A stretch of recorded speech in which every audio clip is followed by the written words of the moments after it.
Lo primero que vamos a analizar sobre la oración es quién tiene la obligación de rezar, los nombres de cada oración, sus tiempos específicos, qué es una raka o unidad de oración, cuántas hay en cada oración, y vamos a hablar un poco sobre la oración del viernes.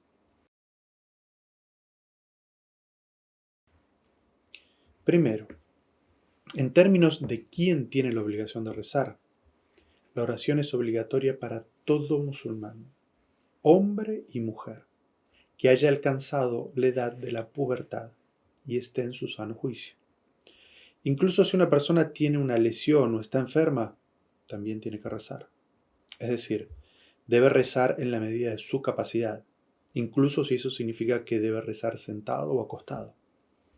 La excepción es la mujer cuando está en los días de su periodo menstrual. Ellas no tienen que rezar durante ese tiempo ni tienen que compensar las oraciones que no hicieron. En cuanto a los nombres y tiempos de la oración, quiero citar una narración del profeta sallallahu alaihi wasallam que menciona sus nombres y sus tiempos. El profeta sallallahu alaihi wasallam dijo: el tiempo de la oración del Duhur comienza cuando el sol sobrepasa el cenit, hasta que la sombra de un objeto es igual a su misma altura. Esta es la primera oración que el profeta sallallahu alaihi wasallam menciona, la oración del Duhur, que es la oración del mediodía. Es cuando el sol alcanza el cenit al mediodía. Luego el profeta sallallahu alaihi wasallam continúa diciendo: luego llega el momento de la oración del Asr.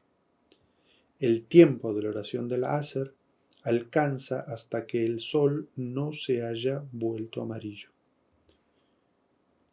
La oración del Asr es la oración de la tarde.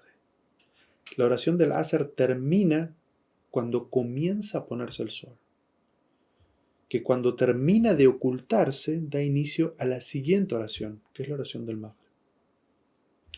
A continuación, dice el profeta sallallahu alaihi wasallam, el tiempo de la oración del Maghrib dura siempre y cuando el crepúsculo no haya desaparecido. Esa oración comienza cuando el sol se ha puesto, básicamente hasta que el cielo esté completamente oscuro, hasta que no haya nada de luz en el cielo.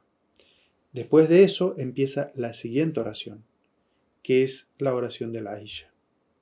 El profeta sallallahu alaihi wasallam dice: el tiempo de la oración de la Aisha, la noche, dura hasta la medianoche. Los sabios dicen que esto se calcula considerando la cantidad de horas que tiene la noche, es decir, desde el ocaso hasta el amanecer, y se divide por 2. Luego el profeta sallallahu alaihi wasallam nos habla de la primera oración del día, la oración de la mañana, que se llama el Fajr. Dice el profeta sallallahu alaihi wasallam: y el tiempo de la oración del Fajr comienza con el inicio del alba, en el que la luz se extiende a lo largo del horizonte. Pero cuando el sol comience a salir, no hagan ninguna oración, porque el sol se eleva entre los 2 cuernos de Shaitán.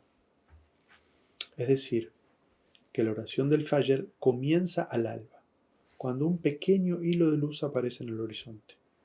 Pero una vez que el sol comienza a salir, la oración del Fajr, el tiempo de la oración del Fajr, ha terminado. Así que esos son los nombres y los tiempos de cada una de las oraciones. Ahora, en términos de la oración en sí, la oración se compone de lo que llamamos en árabe raka. Una raka podría ser definido en español como una unidad de oración. Y cada unidad consiste en los siguientes movimientos: estar de pie, la inclinación o rukú, levantarse de la inclinación y 2 prosternaciones. Cada una de las oraciones tiene un número de rakat.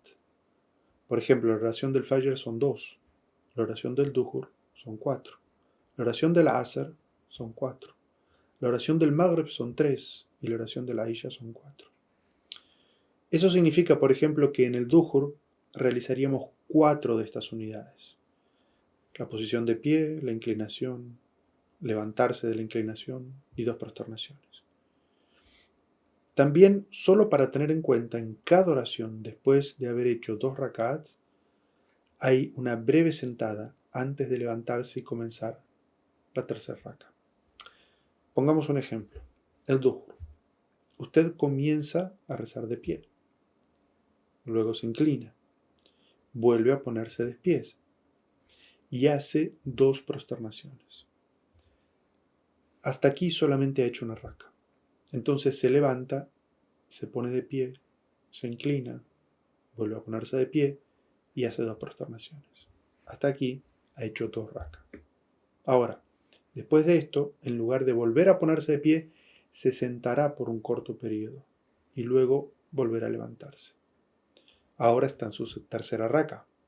Continúa de pie, se inclina, se vuelve a poner de pie después de haber estado inclinado y hace 2 prosternaciones. Hasta aquí ha completado la tercera raka. Volverá a levantarse y hará la cuarta raka, poniéndose de pie, luego se inclina, luego vuelve a ponerse de pie y hace 2 prosternaciones. Ahora ha terminado la cuarta raka. Se sienta y termina la oración con la salutación. Yo sé que todo esto es difícil de visualizar, pero vamos a tener un video específico en el que vamos a enseñar cómo se hace la oración. Pero a continuación, una de las cosas que los nuevos musulmanes deben tener en cuenta es la importancia de la oración del Jumu'ah. Así como el domingo es un día santo para los cristianos y el sábado es sagrado para los judíos, el viernes es el día más sagrado de la semana y un día lleno de virtudes para los musulmanes. El profeta sallallahu alaihi wasallam dijo: el mejor día en que sale el sol es el viernes. En él fue creado Adán, en él fue admitido en el paraíso y en él fue expulsado de allí. En este día, el viernes, existe la oración del Jumu'ah, Salatul Jumu'ah, que es obligatoria y se debe realizar en congregación. Y se hace en lugar de la oración del Duhur. Allah dice en el Sagrado Corán: creyentes, cuando sea realizado el llamado a la oración del día viernes, acudan al recuerdo de Allah y abandonen el comercio. Es lo mejor para ustedes, si supieran. Cuando digo que es obligatorio para los hombres que deben realizar la oración en congregación, generalmente en la mezquita. Las mujeres no tienen la obligación de ir al Salatul Jumu'ah y pueden rezar el Duhur en su casa. Pero si van a la mezquita y realizan la oración, obtienen todas las recompensas. La oración del Jumu'ah consiste en un sermón que se hace en 2 partes, pronunciado por un imán, y después seguido de una oración de 2 rakat, similar a la oración del Fajr. Algunas de las etiquetas para la oración del viernes. El profeta sallallahu alaihi wasallam dijo: quien se baña el viernes, hace la ablución, luego se pone un aceite o un perfume, luego va a la mezquita y no se para entre 2 personas que están sentadas juntas para sentarse él. Reza oraciones voluntarias tanto como Allah ha escrito para él. Y luego permanece en silencio mientras el imam está pronunciando el sermón. Sus pecados entre este viernes y el viernes anterior serán perdonados. En otro hadiz el profeta sallallahu alaihi wasallam dijo: cuando llega el viernes, los ángeles están en la puerta de cada mezquita para registrar a los que llegan, uno por uno. Cuando el imam se sienta para comenzar, cierran sus pergaminos y se acercan a escuchar el sermón. Dice el profeta: el ejemplo de alguien que llega temprano es como el de quien ofrece en sacrificio un camello fino. El que llega un poco más tarde es el que ofrece una vaca. El que sigue un poco más tarde es el que ofrece una oveja. El que llega más tarde es como quien ofrece una gallina. Y el que llega último es como quien ofrece un huevo. Otras recomendaciones para ir a la mezquita incluyen vestir una buena ropa, no pedir a nadie que se ponga de pie para sentarse en su lugar y tratar de sentarse en las primeras filas cerca del imam, siempre que esto sea posible.